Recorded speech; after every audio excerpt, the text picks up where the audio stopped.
बेरोजगारी चरम पे बढ़ी हुई है, तो उसका ख्याल रखा जाएगा कि हमारे जो एजुकेशन है उसमें सुधार हो, बजट में ना कुछ युवाओं पर फोकस हो। कहीं महंगाई की मार ऐसी है कि मिडिल क्लास फैमिली इससे बहुत ज़्यादा परेशान है।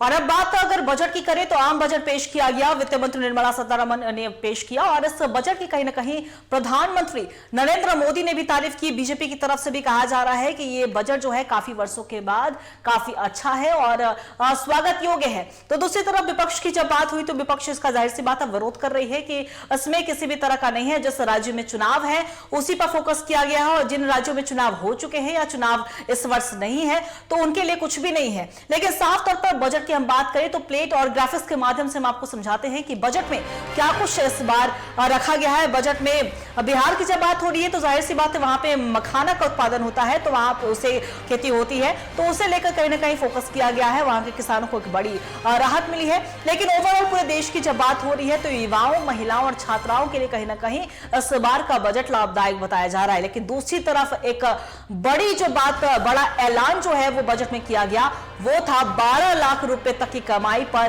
टैक्स नहीं लगेगा। ये एक बड़ा फैसला, एक बड़ा उपहार नौकरी पेशा के जो लोग हैं उनके लिए है कि अगर आप 12 लाख तक कमाई आपकी है तो आपको कोई टैक्स पे करने की जरूरत नहीं है। लेकिन 12 लाख से जिनकी कमाई 15 लाख तक है उन्हें 15% पे करना पड़ेगा टैक्स। और साथ ही साथ सिर्फ इतना ही नहीं बल्कि और भी जो अन्य चीजें हैं जैसे कि स्मार्टफोन हो गया, टीवी हो गया या फिर इलेक्ट्रिक कार है वो अब सस्ती होंगी। इस बजट में इस बार ऐलान किया गया है। बजट 2025 के जो बड़े ऐलान है वो हम आपको T45 की स्क्रीन पर आप साफ तौर पर देख पा रहे होंगे, वो आपको दिखा रहे हैं। और एक और बड़ी बात, अगर हम बीमारियों की जब बात हो रही है तो कैंसर जैसी जो गंभीर बीमारियां हैं उनकी जो दवाइयां होती हैं वो काफी ज्यादा महंगी होती है। काफी जन ऐसे होते हैं जो अफोर्ड नहीं कर पाते हैं, उनके लिए काफी ज्यादा परेशानी का सबब बनता है जिसकी वजह से वो इलाज करने से भी डरते हैं। तो ऐसे में एक बड़ी राहत कहीं ना कहीं जो कैंसर पेशेंट हैं उनके लिए दी गई है कि 36 जो दवाइयां हैं वो ड्यूटी फ्री रहेंगी।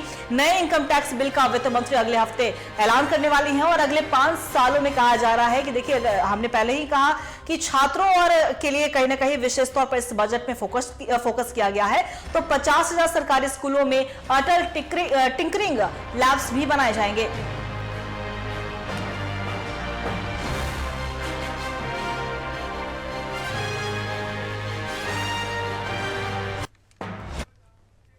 और ऐसी खबर भी और भी ज्यादा चर्चा करने के लिए हमारे सहयोगी Moizuddin chamber of commerce Ranchi से हमारे साथ जुड़ चुके हैं, उनका रुख करेंगे।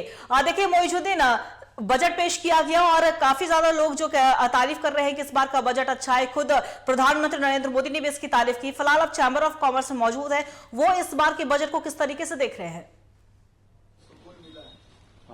हमको भी बिल्कुल, देखिए अंकिता, वित्तीय वर्ष 2025 और 26 का जो केंद्रीय बजट है वो वित्त मंत्री निर्मला सीतारमण ने पेश किया और ये बजट खास करके पूरे भारतवर्ष के लिए कई मायनों में खास है क्योंकि इस बजट में कई ऐसी घोषणाएं की गई है जो झारखंड के युवाओं के लिए, यहाँ के स्वास्थ्य के लिए, यहाँ के रोजगार के लिए, यहाँ की शिक्षा सहित तमाम क्षेत्रों में कहीं ना कहीं एक बड़ा कीर्तिमान स्थापित करेगा। साथ साथ कह सकते हैं कि इस बजट से लोगों को जो उम्मीदें थी वो कहीं ना कहीं मिला जुला भी देखने को मिला है। ऐसे में हम झारखंड चेंबर ऑफ कॉमर्स पहुंचे हैं जहां चेंबर ऑफ कॉमर्स के सदस्यों से भी बात करेंगे, लेकिन उनमें क्या कुछ खास है और खासकर अगर बजट की बात करें तो बजट वैसा होता है जो किसी समाज, किसी राज्य, किसी देश के भविष्य को बताता है, वहां के राजस्व का आकलन करता है, यानी उसका पैमाना यही तय करता है कि वहां का बजट कैसा होगा ताकि आने वाले समय में वो राज्य, वो देश कितना तरक्की करेगा। ऐसे में झारखंड चेंबर ऑफ कॉमर्स के महासचिव हमारे साथ मौजूद हैं, आदित्य मल्होत्रा जी, इनसे सीधे तौर पर जुड़ेंगे। आदित्य जी से पूछेंगे कि इस बार जो वित्त मंत्री निर्मला सीतारमण ने जो बजट पेश किया है इसमें क्या कुछ खास है, खास करके व्यवसायियों के लिए? देखिए, इसमें जो अच्छी बात यह है कि जो मिडिल क्लास अभी तक उपेक्षित था उस पर ध्यान दिया गया है और एमएसएमई इंडस्ट्री के लिए भी बहुत अच्छे कदम सरकार ने अनाउंस किया है। दूसरी जो अच्छी बात इस बार के बजट में हम लोग को व्यापार जगत के हिसाब से लगी कि नवाचार को भी बहुत बढ़ावा दिया जा रहा है और कृषि और रूरल एरिया को, जहां से जिसका सारा जो फायदा है वो देश को आता है, क्योंकि भारत जो बसता है वो गांवों में बसता है। एक और अच्छी बात है कि पहली बार श्रम के जो है पोर्टल ई पोर्टल का जो बात हुआ, और शायद ये पहली बार है कि जो हमारे प्लेटफॉर्म वर्कर, गिग वर्कर जिनको कहते हैं हम लोग, जो डिलीवरी बॉयज होते हैं, उनके लिए भी सरकार ने इस बार इंश्योरेंस जो है, इंश्योरेंस प्रीमियम को फ्री करने का ऐलान किया है। अच्छा, बात करेंगे कि micro small and medium enterprises को ठीक है बढ़ावा मिल रहा है, अच्छा है, लेकिन जीएसटी को लेकर के, टैक्स रिलैक्सेशन को लेकर के इस बजट में क्या कुछ खास है, जो कि 12 लाख कमाई होने वाले पर भी अब 0% टैक्स लगेगा, ये क्या कुछ इसमें, ये कितना बेहतर होगा? देखिए, ये जो मिडिल क्लास का जो था, ये सारा पैसा आज उनके हाथ में अब ज्यादा पैसा रहेगा, और सारा पैसा ये बाजार में आता है वापस। और मिडिल क्लास भारत का सबसे बड़ा क्लास है, जिसमें सबसे अधिक लोग होते हैं, और ये भविष्य जो विकसित भारत का जो खाका तैयार किया है केंद्र सरकार ने, कि सन 2047 तक भारत एक विकसित राज्य होगा, उसके तहत, और उसमें पूर्वोत्तर जो राज्य जो होंगे वो ग्रोथ इंजन होंगे।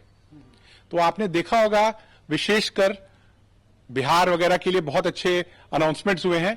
हाँ, झारखंड थोड़ा उपेक्षित नजर आ रहा है, लेकिन हमें उम्मीद है कि जितने भी अनाउंसमेंट्स हुए हैं, जैसे माइनिंग और पावर को लेके सरकार ने एक विशेष अनाउंसमेंट किया है, तो मुझे लगता है उसमें अधिक से अधिक लाभ झारखंड प्रदेश को मिलेगा, ऐसा मुझे लगता है। जी, आपने कहा कि झारखंड कहीं ना कहीं उपेक्षित महसूस करेगा इस बजट से, लेकिन जिस तरह से व्यवसायियों के लिए बातें रखी गई है, घोषणाएं की गई है, झारखंड राज्य कृषि पर भी कहीं ना कहीं आधारित है। कृषकों के लिए बात करेंगे, किसानों के लिए जो ऋण माफी है, एमएसपी योजना है, उन तमाम चीजों की बात भी इस बजट में कही गई है।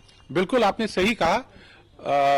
जो एग्रीकल्चर जो है उसमें नई टेक्निक्स का कैसे उपयोग हो, जैसे आर्टिफिशियल इंटेलिजेंस हुआ, उसके बाद आपका ड्रोन्स हुए, स्पेस इकोनॉमी हुआ, जेनोमिक्स हुआ, इसके बाद ये सनराइज सेक्टर्स हैं, ये सब का उपयोग जरूर से झारखंड में भी जो है हमारे जो किसान भाई हैं और एग्रीकल्चर है, उसमें हम लोग को देखने को मिलेगा।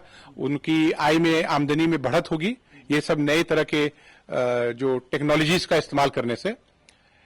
एक और अच्छी बात जो हमें अभी बजट से देखने को मिला, वो ये है कि पर्यटन के क्षेत्र में बुद्ध सर्किट को विशेष पैकेज मिलेगा।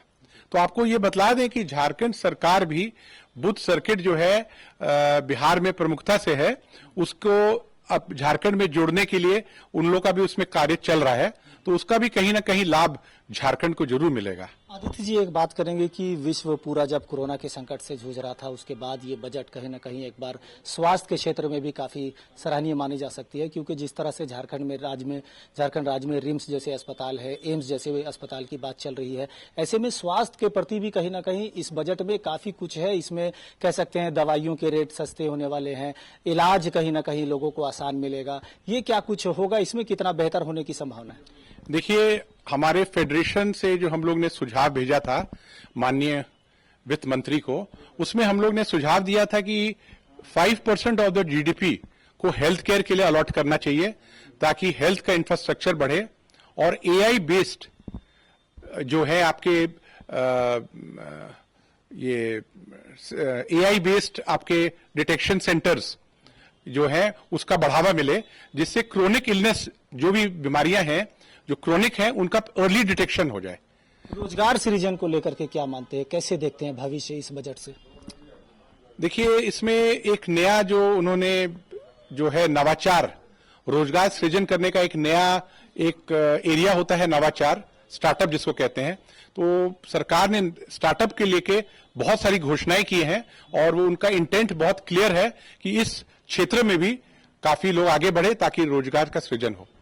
तो सुना अंकिता आपने, ये थे हमारे साथ आदित्य जी, जो कि सचिव हैं झारखंड चेंबर ऑफ कॉमर्स के। इन्होंने सीधे तौर पर इस बजट को खास बताया है, खासकर ये भी बताया कि नवाचार के माध्यम से, यानी एमएसएमई जो micro small and medium enterprises है, उसे भी काफी बढ़ावा मिलेगा। साथ साथ किसानों के लिए भी ऋण माफी से लेकर एमएसपी तमाम चीजों में ये बजट कारगर साबित होगा। साथ साथ झारखंड कृषक पर आधारित है, किसानों पर आधारित है, ऐसे में कृषि क्षेत्र में भी कहीं ना कहीं जो इस बजट से लाभ मिलने वाला भविष्य में, वो कहीं ना कहीं आने वाले वाले समाज में एक तरह से यहाँ की जीडीपी को आगे लेकर जाएगा और कहीं ना कहीं झारखंड चैम्बर ऑफ कॉमर्स इससे सहमत नजर आ रहा है। अंकिता जी मौजूद है, आपका बहुत बहुत शुक्रिया तमाम जानकारी के लिए। तो साफ तौर पे कहा जाए कि चैम्बर ऑफ कॉमर्स ने भी कहा है कि इस बार का बजट अच्छा है और तमाम लोग भी कह रहे हैं कि बजट अच्छा है और